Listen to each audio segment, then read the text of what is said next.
Descer caminhos. Caminhos que precisam ser atravessados com o corpo inclinado, passando por baixo de arames. Passar por árvores, som de pássaros, terra. Esse trajeto teve modificações.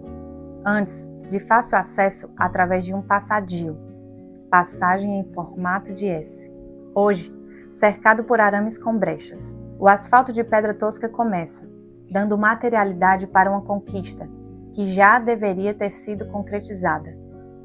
Esse direito foi pauta de movimentos iniciados com minha avó, Maria Auxiliadora, e continuados pela minha mãe, Eleide Bezerra. Hoje, a rua tem o nome dela. A rua em frente à sua casa tem o nome dela.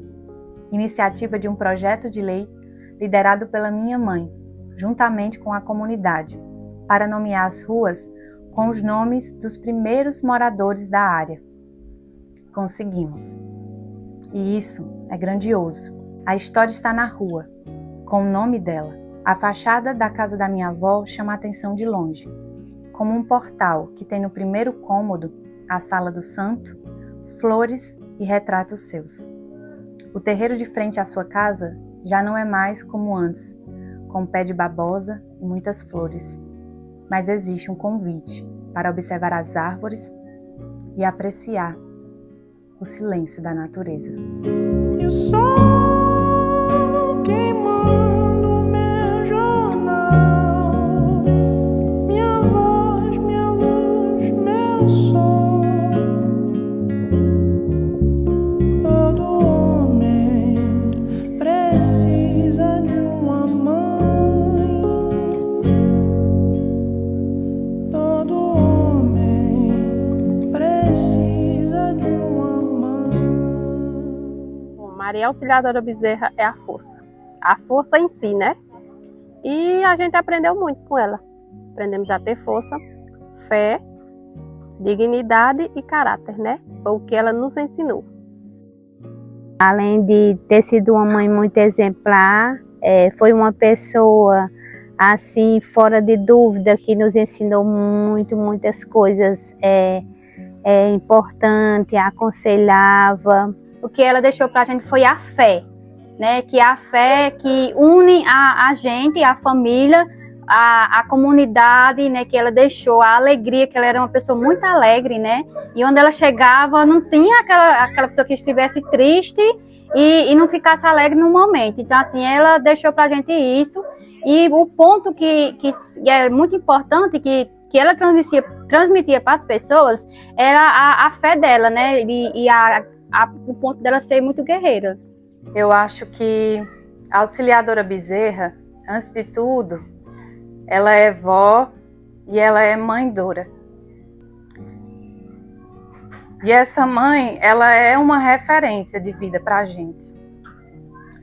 Eu acredito que tudo que a gente é hoje tem muito do que ela é. E eu falo ela é porque ela está presente nos nossos cotidianos, nas nossas dificuldades de vida, nas coisas que a gente faz. As práticas de artesanato que eu aprendi com a auxiliadora foram os artesanatos, né, como pintura. A gente trabalhava muito no quintal, ela colocava uma mesa tipo no quintal e a gente fazia pinturas nos lençóis, na toalha. A gente trabalhava também na prática de teço, fazendo teço. Ela nos ensinou muito essa parte, fazia teço, também a gente aprendia com elas, eram uns cavalinhos que a gente fazia de agavo, de corda. A primeira prática do artesanato que eu tive contato com a minha mãe, como todos os meus irmãos, foi o contato com a fabricação do teço, do brinco, que era construído através de miçangras e uns araminhos, que tinha um nome, mas a gente... Eu não lembro. Também chegamos a ter contato com ela com um cavalinho de gaze que ela fazia, como fosse de corda, né? E ela ensinava a gente a fazer aqueles cavalinhos, ensinava a fazer a sela. Esses são os tipos de artesanato que eu aprendi com a auxiliadora, né? Que era minha mãe. E principalmente a prática do crochê.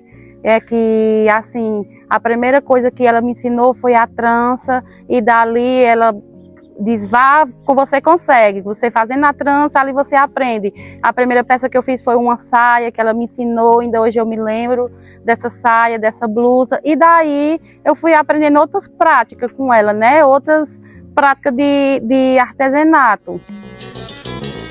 Sustentar a pisada, havia É muito importante repassar essas memórias vividas com ela, porque aí a gente inclui o que ela nos deixou, que é o amor, a fé e o caráter. a sua sina. Homem tece a própria rede, tece a teia, a sua sina. Homem tece a própria rede, tece a teia, a sua sina. Homem tece a própria rede, tece a teia, a sua sina.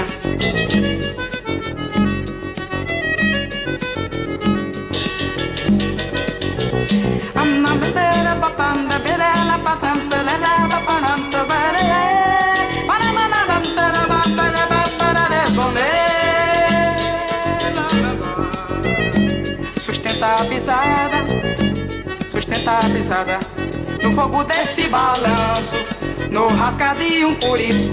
Pode virar um balaço no aço frio da bala. Nesse teu desembaraço você cai estribuchando sem saber o que tá havendo.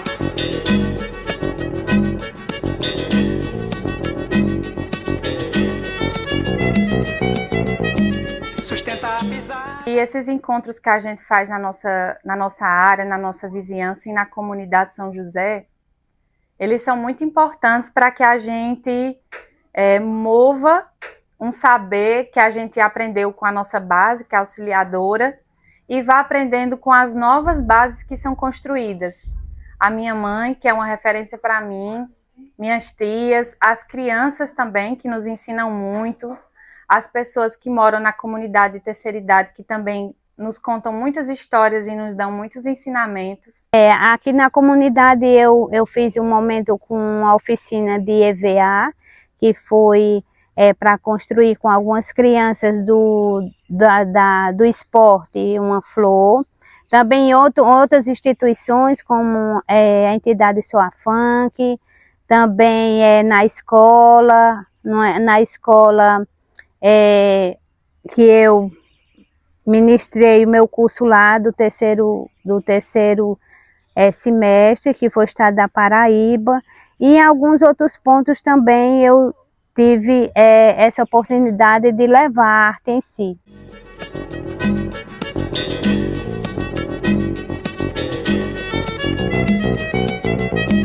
Sustenta a pisada, prepara o zóio e a garganta. A latomia será. Que a importância maior é a gente se atentar a esse fazer e esse saber que está tão próximo da gente e que a gente, às vezes, na correria da vida, passa despercebido a não valorizar isso. Ela foi muito essa presença de que a gente ficasse sempre celebrando, né, esses momentos dessa importância de reunir a vizinhança, a família. Bom, as comidas eram o que ela mais gostava, né? Sempre água no feijão, que os netos estão chegando. E era o que ela sempre pedia. E todo domingo eu vinha fazer a comida para todo mundo. Aqui era um ritual. Se eu não viesse, não tinha um almoço para todo mundo, né? Só tinha o dela. Verdade. Então, todo domingo ela me ligava, perguntando, Elbinha, tu vem fazer meu almoço hoje? Sim. E eu vinha com todo prazer, e ainda venho, até o último dia de minha vida. A gente sempre dizia que ela tinha a barriga cheia, porque ela sempre partilhava dos momentos e tudo que ela tinha, ela dividia com todo mundo, com a vizinhança, com a família, chamava. A importância desses encontros é unir todo mundo em um lugar só, festejar, seja na alegria ou na dor, né? E comemorar por tudo. Na minha casa tá sobrando espaço, guardei de mim um pedaço e reservei só pra você. Na minha casa tá sobrando rede, sobra torno na parede, amor pra dar e vender. Na minha casa toda hora é hora, a gente ri, a gente chora, a gente se diverte nesse flerte, você botando as unhas de fora. Nosso amor não demora e logo acontece. Na minha casa toda hora é hora, a gente ri, a gente chora, a gente se diverte nesse flerte, você botando as unhas de fora. Nosso amor não demora e logo acontece.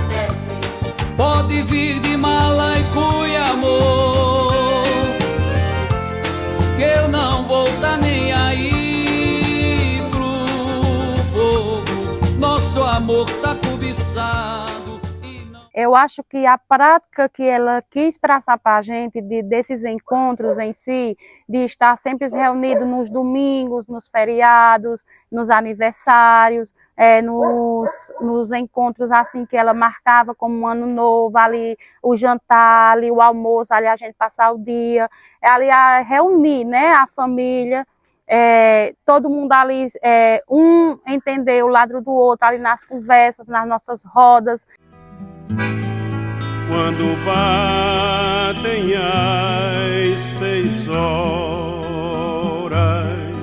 de joelhos sobre o chão. Gente, toda segunda-feira a família se reunia para rezar o terço. Então, assim, isso foi deixado pra gente, né? Toda segunda-feira a família, os filhos se reuniam para rezar o terço. Então, isso permaneceu. A renovação também, né? O terço que ela rezava, na caminhada dela, o que ela fazia, ela falava muito sobre a fé pra gente. Então, isso aí ficou pra gente em família, né? E também a vizinhança que a gente também convida. Uma coisa que ela dizia, que se a gente tivesse junto um com o outro, uma corda de 3 dobras, ela não se torava. E outra coisa que ela dizia muito com a gente, estamos juntos para tudo, que nós não deixasse aquela peteca cair.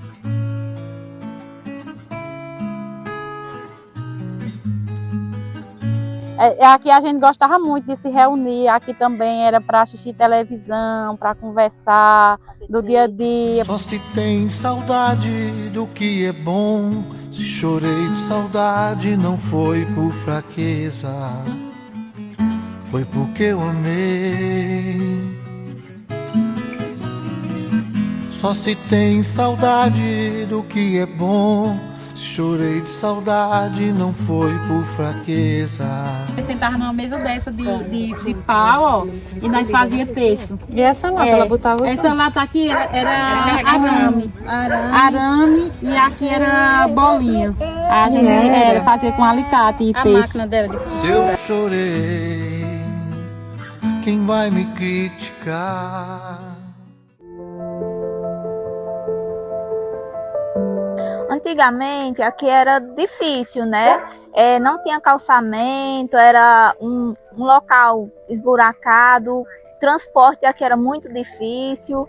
Aqui no bairro, desde quando minha mãe chegou aqui, a primeira conquista da gente foi trazer a água, que há 11 anos a comunidade não tinha esse bem, né, que era a água. Nossos esforços de se reunir, a comunidade, de ir atrás de calçamentos, lançamento básico, de esgoto, a água, né, que a gente não tinha, a gente utilizava água de cacimba. Então, assim, fomos conseguindo a cada um aos poucos, né, o calçamento, o nome da rua que não tinha. Antes de vir o calçamento, a água e a luz, aqui era muito esquisito também, não tinha energia nem água. A gente usava cacimbão, né, por conta que era muito difícil de acesso de água. A primeira conquista foi a água, né, que ela lutou por muitos e muitos anos e conseguiu. A iluminação era pouco, mas tinha, né, não tinha os postes, mas ela também conseguiu. E por último veio o calçamento, homenageando ela. E aí teve a união de todos e chegou o calçamento. E aqui tá essa maravilha.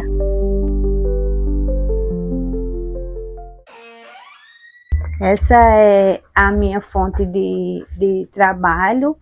E além de ser uma fonte de trabalho, né, é uma renda extra em si, né, que através desses trabalhos artesanais, né, eu consigo manter uma renda familiar de acordo assim em ajuda financeira também, né, e pedindo que o nosso trabalho, por algumas das pessoas tem essa visão de ter grande importância, né, apesar de alguns não valorizar assim, o valor do trabalho em si, a dedicação que a pessoa está, né, a fazer esses trabalhos, mas que é um trabalho bem visto, né, bem trabalhado, porque além de ser um trabalho manual também, é um trabalho muito dedicado, é um trabalho feito com amor. Eu tenho feito o artesanato em crochê, né, que é manual, dependendo da peça que o cliente pede para fazer, como um tapete, moda praia, vestido, blusas, cropped. Tenho feito também no pano de prato, né, que é o mais de costume, que é o mais vendável, que é o que se chama o bico. A maior dificuldade de trabalhar com artesanato é a valorização que não tem dos clientes, né, porque muitos deles não conhecem o artesanato, como a gente conhece, e acha que o material que tá caro, mas a gente não sabe o valor do material, né? As pessoas, às vezes, elas acham que a pessoa já traz pronta, né? Mas não, tem aquele todo trabalhar de você fazer, de você contar ponto por ponto, de você, às vezes, desmanchar e voltar para trás de novo, porque você criar uma peça, moda praia, você criar um vestido, você criar uma moda infantil, ali feito todo o trabalhar da mão, muitas pessoas valorizam, outras não, mas muitas sim. É adorar a Deus quando lhe falta tudo.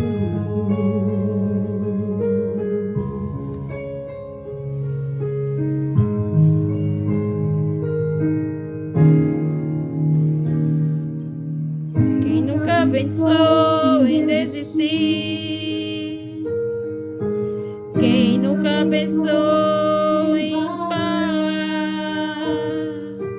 mudar todos os planos de uma vida, deixar tudo pra lá? Nunca cogitou sair de casa. Aí hoje, nós todas, né? A gente vive com artesania, mas também vamos buscando outras formas da gente se manter financeiramente, porque a gente precisa também. E nem sempre a gente consegue viver só da artesania ou da arte, né? E aí, cada um de nós, a gente procura uma outra área para complementar. Porque é uma área que aqui, apesar de ter muitas pessoas que fazem, não é valorizada. Você faz um trabalho hoje, a pessoa desce seu preço lá para baixo. Você não tem como sobreviver. Ou você vende a sua arte, ou você não sobrevive. A gente tem que ir buscando outras formas. Uhum. E a arte é só um complemento extra, né? Sim. Não é nem um complemento principal, é um extra. E a partir dessas fontes, né, de renda, que é o artesanato, que é assim, enfoca muitas pessoas da nossa região, do nosso bairro, né, de uma forma geral, as pessoas vão buscando assim outros meios de sobrevivência, um trabalho fora, né, ou uma arte de decoração em outro sentido, assim, que também engloba a arte, mas vão buscando essas finalidades para ter uma substância, uma sobrevivência. Tipo, né, como tipo decorar aniversários, às vezes assim, ó, vamos fazer essa parte da comida, o docinho, vatapá, mucuzá, então vai completando a renda. A arte em si, ela, apesar dela não ser muito valorizada, né? Mas é uma coisa que, assim, ela tem a sua renda, não tem a sua renda valorizada, mas é uma coisa que é prazeroso você fazer. O artesanato, eu acho que quem faz artesanato e quem gosta sente prazer em fazer o artesanato. A importância de trazer para essa pesquisa de mestrado uma temática que é muito próxima do que a gente vive e também próxima também de um contexto do Cariri cearense especificamente, né? Eu acho que é muito importante porque aqui na região a gente tem outras mestras e mestres, assim como eu considero que as minhas tias são mestras dessa artesania, e isso, de certo modo, traz uma visibilidade, uma valorização para as artes que elas fazem, para a cultura também que a gente está vivenciando, que não é só da arte, mas também da comida, das histórias que a gente escuta, das memórias, e também dos saberes que a gente vai aprendendo durante essas vivências com essas pessoas. Eu acho que continuar com essa pesquisa é também uma forma de seguir um caminho que já se iniciou na graduação, onde eu fiz inicialmente entrevistas com a auxiliadora para entender como ela fazia a feitura do crochê e também como é que eu podia, enquanto atriz, utilizar isso em uma possível construção cênica.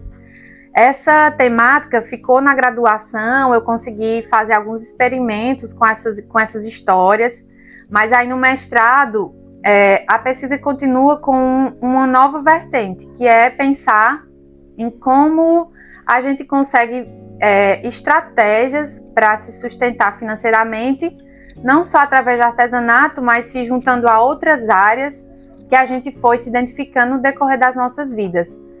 E aí, mais recentemente, uma dessas estratégias foi passar em um edital, que é o edital Ceará das Artes, promovido pela Secult Ceará. E esse edital, ele é uma das metas do mestrado que a gente ia buscando, né, através dessas estratégias, que era de buscar meios que pudessem dar um valor financeiro para essas mediadoras, que são as minhas tias. Dar um valor financeiro para elas fazerem as oficinas, para elas comprarem os materiais, para elas terem um aparato de transporte, da alimentação nessas oficinas, sem gastar nada do bolso delas. A gente consegue ministrar essas oficinas para outras pessoas que vão se interessar pelo artesanato e que também se identificam já com o artesanato, que querem estar junto com a gente aprendendo um pouco do crochê, aprendendo um pouco do artesanato e também do teatro, que está previsto para esse edital também acontecer algumas oficinas de teatro que falam e se interligam às memórias de vida dessas pessoas. Então, eu acho que todas essas estratégias, elas são muito importantes para a pesquisa do mestrado, ganhar camadas de reflexões, que a gente tem como base esse núcleo familiar, mas que essa pesquisa, ela também traz reflexões de outras mestras e de um contexto do Cariri, que tem também essa artesania presente no seu cotidiano. Para mim é uma honra, né, estar participando ter participado desse edital, né, e ter conseguido trazer em si essa conquista, que foi ter passado nesse edital, poder levar para as pessoas, para as comunidades, tudo que nós aprendemos em memória, tanto da gente como também da nossa mãe, que foi através delas que nós aprendemos um pouco de cada coisa. Muito lisonjeada, privilegiada por fazer parte de uma família que trouxe muitos ensinamentos e uma sobrinha que, graças a Deus, incluiu a história de Maria Auxiliadora num edital e vai fazer maior sucesso. Eu vou caminhar pela estrada, nessa jornada eu procuro encontrar a esperança que um dia vai nascer e o sol brilhar num novo amanhecer. Eu vou caminhar pela estrada, nessa jornada eu procuro encontrar a esperança que um dia vai nascer e o sol brilhar num novo amanhecer. Os pássaros cantando na luz da manhã, as flores dos campos que encontramos aqui, sinais de vida, de amor que ele nos deixou.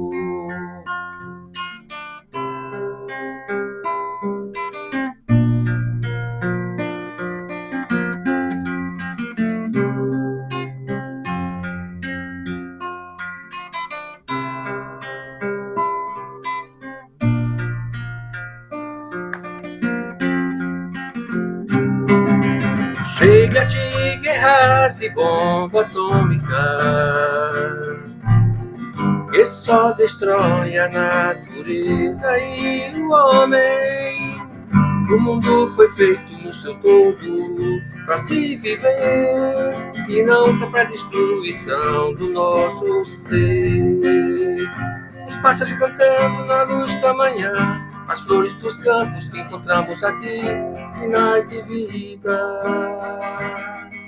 de amor que ele nos deixou.